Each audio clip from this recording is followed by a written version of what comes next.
s'aperçoit rarement de ce qui compte dans sa propre existence, mais cela ne regarde que soi. Qu'est-ce que le poisson connaît de l'eau dans laquelle il nage pendant toute sa vie?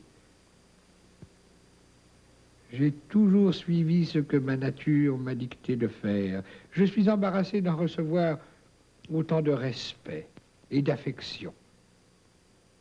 Il faut dire aussi que des flèches de haine m'ont été décochées, mais elles ne m'ont jamais atteint. Elles venaient d'un monde en quelque sorte étranger, avec lequel je n'ai aucun rapport. Je vis dans cette solitude si douloureuse au temps de la jeunesse et si pleine de délices à l'âge de la maturité. Et pourtant, le père de la relativité sera entraîné malgré lui dans un tourbillon de controverses et de persécutions. Lui qui y est si peu préparé, il devra prêcher la croisade de la liberté. Lui qui mit toute sa gloire à épouser la cause du pacifisme et que l'horreur de la contrainte militaire conduisit même à l'abandon de la nationalité allemande, il prononcera l'appel aux armes et sera l'instrument de l'engin le plus terrible qui soit sorti du cerveau des hommes, la bombe nucléaire. À partir du moment où le Parti national-socialiste, le parti nazi, s'empare du pouvoir en Allemagne, Einstein devient un signe de contradiction. Il était en Californie au moment où le président Hindenburg, après la démission de Schleicher, appela Adolf Hitler, qui avait été son adversaire à l'élection présidentielle, à la chancellerie du Reich. Hitler apportait avec lui une philosophie de l'action, fondée sur une définition de la liberté qui nous paraît bizarre, mais que la philosophie allemande antérieure avait contribué à propager. Selon l'expression de Santayana, la liberté allemande est comme la liberté des anges au ciel, qui voient Dieu face à face et ne peuvent pécher. Le service militaire obligatoire devient alors une liberté parfaite. Einstein ne pouvait pas admettre pareille philosophie et ne pouvait pas composer avec la théorie de la race aryenne pure, en contradiction avec tout ce que nous savons de l'histoire de l'humanité. Le statut juif d'Einstein le vouait donc à la vindicte du nazisme, d'autant plus qu'il ne se cachait pas pour en flétrir les excès. Ayant su qu'il était considéré l'ennemi public numéro 1, il résolut de ne pas rentrer en Allemagne et de s'établir à la station balnéaire de Lecoq, dans une villa cachée au milieu des dunes de la côte belge. C'est là que son ami, le physicien Philippe Franck, vint le retrouver en 1934. En arrivant à la villa d'Einstein, Franck faillit être assommé par les 2 gardes du corps que la famille royale de Belgique avait mis à la disposition du grand savant et qui croyaient que Franck venait l'assassiner. Comme je suis heureux de vous voir, mon cher Einstein. Mais vous êtes difficile à atteindre. J'ai dû convaincre les gardes du corps que Philippe Franck ne venait pas t'assassiner. Oh, je suis moi-même très ennuyé de la présence de ces 2 ombres. Ils me surveillent moi aussi, comme si j'étais dangereux. Il faut croire que c'est nécessaire. Très convenable, merci. Mais comment avez-vous pu me rejoindre? Je passais par Ostende et je me suis souvenu que vous habitiez tout près. Alors je suis donc venu à Lecoq et je me suis informé auprès des habitants. On m'a indiqué votre villa. Mais c'est sévèrement défendu de donner notre adresse. Je suis vraiment bien protégé. Mais dites-moi, mon cher Philippe, vous allez demeurer ici quelques jours? Hélas, non, je dois partir dès demain pour Prague. Non, vous repartirez après-demain. Nous avons tant de choses à nous dire. Elsa, va préparer la chambre de Philippe. Donnez-moi des nouvelles de Prague. Hein? La dernière fois que j'y suis allé, c'était en 1921, je crois. En 1921, oui. D'ailleurs, ma femme avait failli encourir votre colère par sa façon de préparer le foie de veau. Le foie de veau, ah oui. Elle le faisait bouillir, et je lui avais dit que la température d'ébullition de l'eau était trop basse pour cela, qu'il lui fallait un corps comme la graisse ou l'huile. Depuis ce temps-là, à chaque fois qu'on parle de la théorie d'Einstein, elle pense à votre théorie de la friture.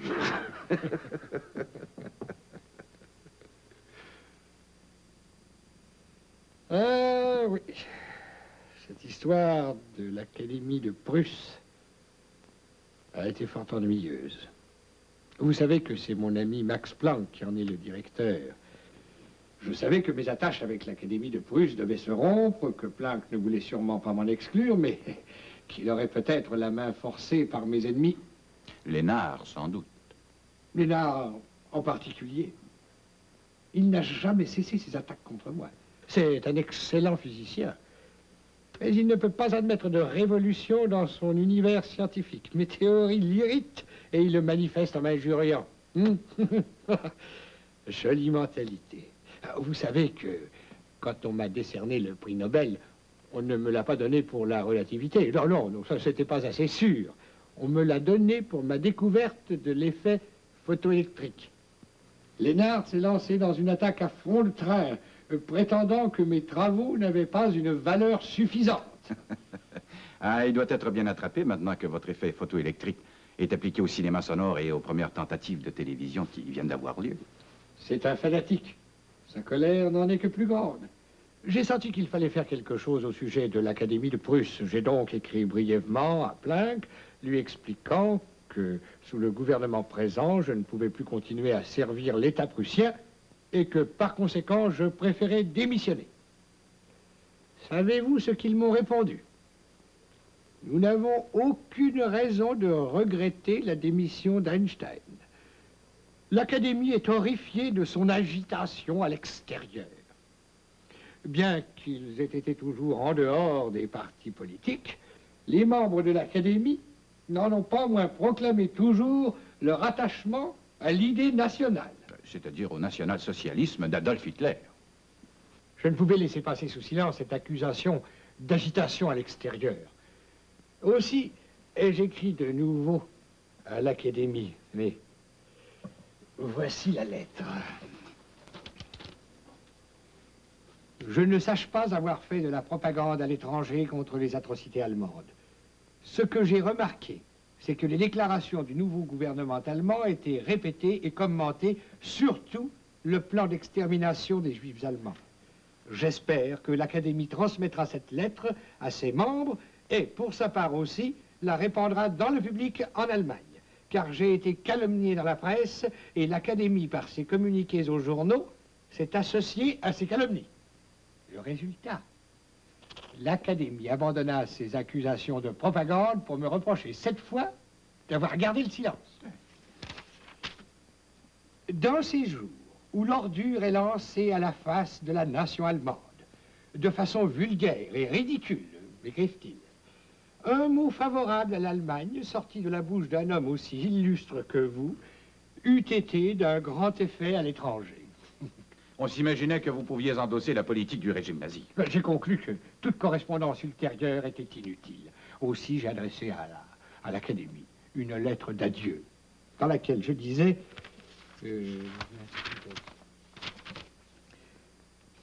Vous m'écrivez qu'un mot de ma part en faveur du peuple allemand eût été d'un grand effet au dehors, à quoi je dois répliquer qu'un pareil mot favorable aurait été la négation de toutes les idées de justice et de liberté pour lesquelles j'ai combattu ma vie entière. Votre lettre me montre seulement combien j'ai eu raison de démissionner de l'Académie. Et de perdre les jetons de présence. 5 000 $ par année. Ah, ma bonne Elsa, nous avons encore de quoi vivre. Et notre maison de Berlin confisquée. Vous savez, Monsieur Franck, qu'en 1929, pour fêter le 50e anniversaire de naissance d'Albert, la municipalité de Berlin nous a offert une maison et un terrain dans la banlieue.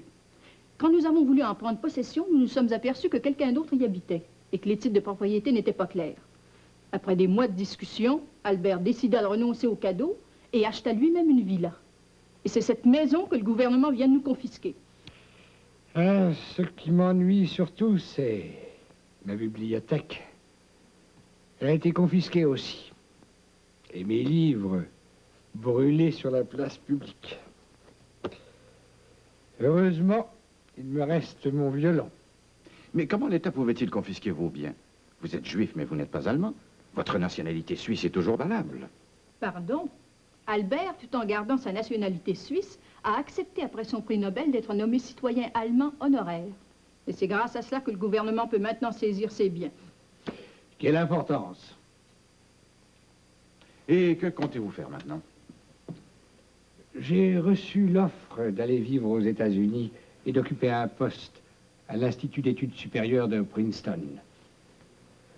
Si les choses se gâtent, je vais partir. L'Amérique me semble être le dernier refuge de la liberté. Je suis plus chanceux que mes confrères physiciens ou chimistes. Ils ont besoin de leurs appareils, de leurs laboratoires. Pourvu que je ne sois pas persécuté, je peux travailler n'importe où. Et j'ai encore tant de choses à faire. En fait, les choses se gâtaient rapidement. Einstein était tenu pour chef de la résistance au nazisme et ses amis craignaient pour sa vie. Une organisation nazie, dénommée Fame, avait mis sa tête à prix et en offrait la somme de 20 000 marks, le savant étant considéré comme une menace au Troisième Reich. Et je ne savais pas qu'elle valait si cher. Einstein accepta enfin l'offre de Princeton et s'embarqua pour l'Amérique. En Amérique, la vie d'Einstein se déroula sans heurts. Sa difficulté persistante à entrer en contact avec les autres gens lui permit de vivre dans une solitude favorable à ses travaux. Enfermé dans son cabinet dégarni, il travaillait à exprimer en formule une loi qui unirait dans un même concept la gravitation et l'électromagnétisme. Comprendre. Comprendre. C'est un mot qui ne signifie plus grand-chose. Autrefois, dans la mécanique classique, comprendre avait un sens. Cela signifiait qu'on pouvait se représenter les lois physiques par l'imagination. On pouvait toujours concevoir un modèle mécanique à l'image de la théorie. Ce que je propose ne s'imagine pas. Et la meilleure représentation qu'on puisse en donner, c'est une formule mathématique. Ici encore, il faudra que nous libérions complètement notre esprit des notions acquises et que nous jetions un regard neuf sur les idées qui nous paraissent les plus familières. Par exemple, l'analogie entre l'espace et le temps vous paraîtra beaucoup moins déconcertante si vous réfléchissez à la façon dont on mesure le temps quand vous regardez votre montre et que vous comptez, disons, 10 secondes. Qu'est-ce que vous faites sinon mesurer mentalement l'espace parcouru par l'aiguille des secondes? Le temps que mesurent nos horloges n'est donc pas autre chose que l'espace que franchissent les aiguilles à la surface du cadran. Considérons maintenant le cas de la 4e dimension. C'est Descartes qui nous a ancré dans l'esprit cette notion que l'espace possédait 3 dimensions, une largeur, une longueur et une hauteur. Et nous sommes devenus persuadés que ces 3 dimensions existaient en réalité alors que c'est nous qui les avons introduites dans l'univers. La position d'un wagon sur une voie ferrée ne fait appel qu'à une seule dimension et l'ingénieur pourra indiquer sa position d'une façon précise en donnant seulement la distance qui le sépare de la gare la plus proche. Le navigateur, lui, n'a besoin que de 2 dimensions qui correspondent à la surface de la mer. Faire le point, donc donner sa position exacte, consiste à mesurer 2 dimensions, la latitude et la longitude. Un aviateur a besoin de 3 dimensions, non seulement la longitude et la latitude, mais aussi l'altitude qui indique la hauteur qui sépare l'avion du niveau du sol. Mais pour décrire complètement un événement qui met en jeu le déplacement d'un corps, une 4e dimension, le temps, est absolument nécessaire. Imaginons un avion transatlantique qui va de New York à Paris. Si l'on vous dit qu'il est à telle hauteur, telle longitude et telle latitude, est-ce que ça vous renseigne complètement sur l'allure de la traversée? Pas du tout. Il faut que vous sachiez absolument depuis combien de temps il est parti de New York, afin de savoir si l'envolée s'effectue normalement. Et voilà le temps, introduit comme 4e facteur de l'espace, indissolublement lié à lui. Cette 4e dimension est donc une notion que nous utilisons couramment, même si nous ne sommes pas encore habitués à la concevoir comme telle. C'est la même chose en ce qui concerne la fameuse courbure de l'espace, notion géométrique qu'Einstein a déduite mathématiquement de ses premières considérations sur l'espace et le temps. Essayons de nous représenter cet espace courbe, sans recourir aux formules. Je voudrais d'abord vous faire remarquer que l'espace plat est une invention des Grecs. Toute la géométrie d'Euclide, que nous apprenons encore à l'école, a été constituée à une époque où l'on croyait fermement que la Terre était plate. Dans cette perspective, il devenait facile de dire que la ligne droite est le plus court chemin d'un point à un autre. Or, ça ne correspond pas du tout aux expériences que nous pouvons faire à la surface de la Terre depuis que nous savons que cette Terre est à peu près ronde. En somme, pour reprendre l'exemple de l'avion de tout à l'heure, le plus court chemin de New York à Paris n'est pas une droite, mais une courbe qui a à peu près cette forme. Et jamais un avion, la question des vents favorables ou contraires mis à part, ne va en ligne droite de New York à Paris, il y mettrait trop de temps. En somme, la géométrie traditionnelle n'est valable que dans un univers restreint où l'on peut considérer la Terre comme plate, mais elle s'effondre devant un espace courbe, comme l'est d'ailleurs la surface de la Terre. Einstein n'a fait qu'étendre cette notion de courbure de l'espace à l'univers entier, et cela l'a amené à considérer l'ensemble des astres et des galaxies comme faisant partie d'un espace recourbé sur lui-même, de telle sorte qu'un rayon lumineux braqué vers l'infini reviendrait à sa source après 200 milliards d'années. Mais cet homme, qui avait percé les secrets les plus vertigineux, conservait une humanité attendrissante. Il n'y a guère de difficulté à relier la théorie du champ électromagnétique à la théorie du champ de gravitation, à condition de se limiter à un espace libre de toute matière. Qui est là? Ah, c'est toi, Lipchen. Approche, approche. Qu'est-ce que je peux faire pour toi aujourd'hui? Je ne voudrais pas vous déranger. Mais la maîtresse aujourd'hui nous a donné un problème que je ne comprends pas. Voulez-vous me l'expliquer, s'il vous plaît? Qu'est-ce que c'est? C'est un problème de robinet. C'est difficile, ça, les robinets. Ah, je vous crois. Moi, je n'y comprends jamais rien. Un réservoir contient 100 gallons d'eau. Il est muni d'un robinet qui laisse couler l'eau à raison de 10 gallons à la minute. 10 gallons. Mais un autre robinet le remplit à raison de 2 gallons à la minute. Dans combien de temps le réservoir sera-t-il vide? Il va falloir que nous examinions cela attentivement. Assieds-toi sur mes genoux. Et maintenant, dis-moi, qu'est-ce que tu ne comprends pas là-dedans? Je ne comprends pas qu'on vide un réservoir à mesure que l'on verse de l'eau dedans.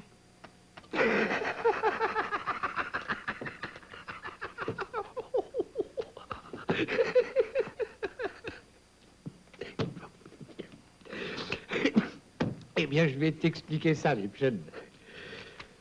Le plus joli de cette anecdote authentique, c'est lorsque la mère de la petite voisine a appris que sa fille allait régulièrement se faire expliquer ses devoirs par le professeur Einstein, elle se rendit chez lui, rouge de confusion, pour lui présenter ses excuses.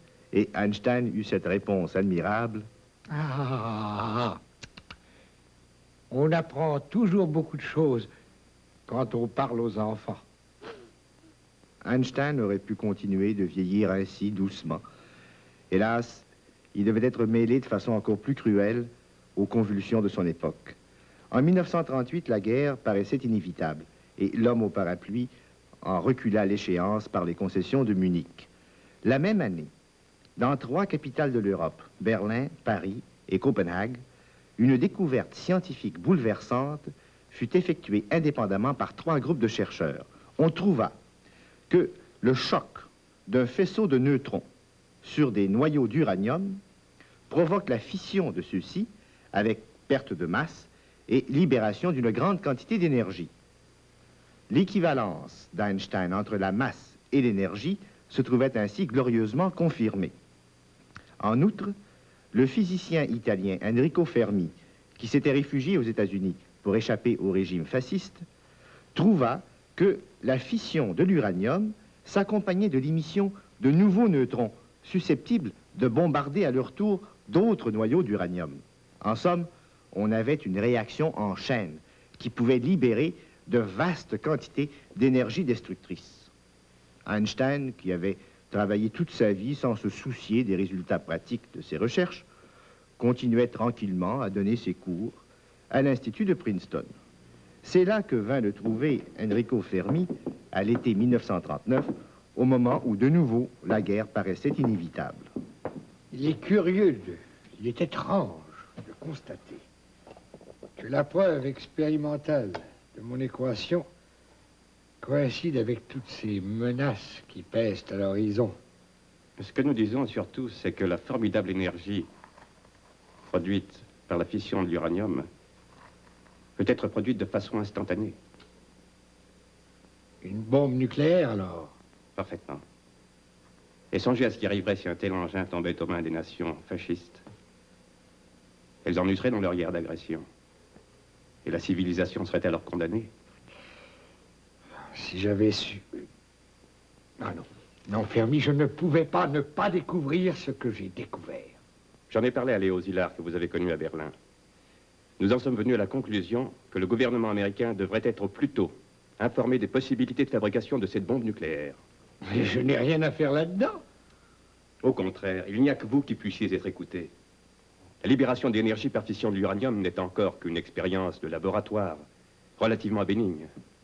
À Washington, personne ne nous prendra au sérieux. Mais nos avertissements ne seront même pas écoutés. Oui, la nouveauté n'est guère facile à faire admettre.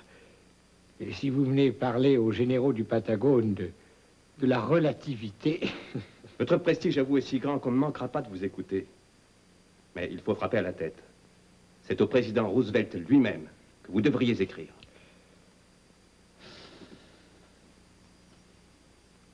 Savez-vous à quel point ce que vous me demandez est pénible? Ce n'est pas seulement que je répugne à me laisser entraîner dans les affaires publiques. C'est surtout que vous me demandez d'encourager le développement de l'arme la plus destructrice que l'humanité ait encore entrevue. Écoutez-moi, Fermi. Je vais vous dire une chose. Toute ma vie, je n'ai vécu que pour la paix. 2 fois, j'ai abandonné la nationalité allemande parce que je n'aime pas voir des hommes faire souffrir d'autres hommes. J'ai pris la tête de tous les mouvements pacifistes du monde entier. Il n'y a que depuis quelques années, depuis l'avènement du national-socialisme, que j'ai été amené à considérer que la guerre était peut-être nécessaire. Mais je hais la guerre, je la hais. Elle n'existe pas dans mon univers. Elle sera à nos portes, dans 1 mois.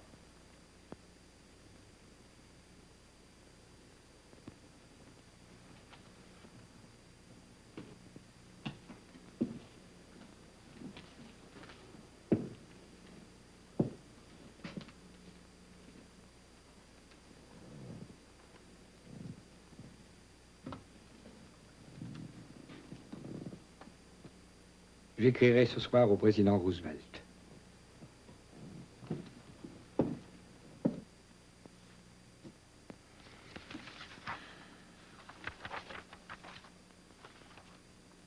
Plusieurs travaux récents de Léo Szilard et d'Enrico Fermi qui m'ont été communiqués en manuscrit me font envisager la possibilité pour l'élément uranium de devenir une nouvelle et importante source d'énergie dans l'avenir immédiat. Une seule bombe de ce type explosant dans un port pourrait fort bien détruire le port tout entier avec le territoire environnant. Monsieur le Président, étant donné l'état très avancé des recherches allemandes dans ce domaine et le grand danger que les États-Unis courraient si les nazis parvenaient à détenir une telle bombe, je suggère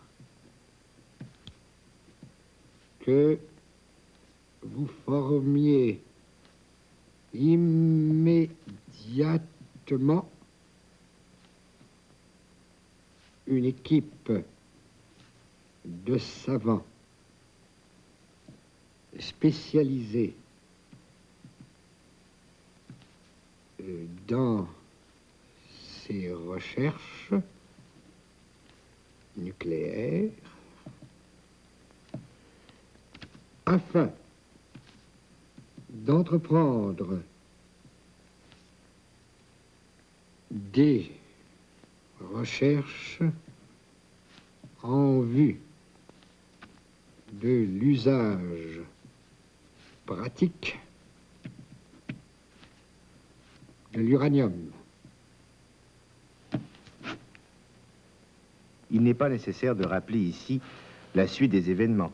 On sait que le 16 juillet 1945, la première bombe à l'uranium explosait dans les déserts du Nouveau-Mexique et qu'après les bombardements d'Hiroshima et de Nagasaki, les Japonais capitulèrent à leur tour. Il faut connaître la philosophie profondément humanitaire d'Albert Einstein pour comprendre à quel point sa responsabilité lui parut lourde. C'était dans l'espoir d'éviter ce qu'il considérait un plus grand mal qu'il avait proposé la fabrication de la bombe atomique. Mais il eût souhaité de tout cœur que cette nouvelle source d'énergie que sa théorie avait fait prévoir 40 ans à l'avance ne servît qu'à des fins pacifiques. Aussi appuya-t-il de tout cœur les efforts des physiciens qui avaient été mêlés au projet Manhattan, lorsque ceux-ci, effrayés des conséquences de leur découverte, entreprirent d'exposer les dangers de l'arme nouvelle aux hommes politiques et aux autorités militaires, dans l'espoir que la crainte d'une destruction complète de l'humanité interdise l'emploi futur des armes nucléaires. Quelques années avant sa mort, Einstein, qui rêvait d'une sorte de gouvernement mondial pour régler les problèmes internationaux, déclarait « Les clichés traditionnels ne sont plus applicables aujourd'hui. Et ils seront, sans aucun doute, terriblement dépassés demain. Il n'y a pas de rôle social plus important ni plus décisif pour les intellectuels que d'en convaincre tous les hommes du monde.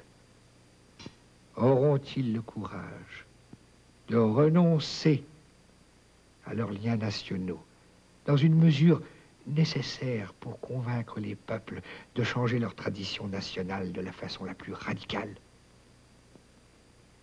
C'est un effort inouï que nous devons fournir. Si nous échouons, le gouvernement mondial sera édifié plus tard, mais il le sera sur les ruines d'une grande partie de notre civilisation. Souhaitons qu'on puisse abolir l'anarchie internationale actuelle autrement que par une catastrophe dont on ne peut même pas imaginer l'ampleur. Le temps est terriblement court. Si nous voulons agir, c'est tout de suite qu'il faut agir. Einstein est mort en 1955. Nous n'avons pas encore compris son message et il est peut-être déjà trop tard.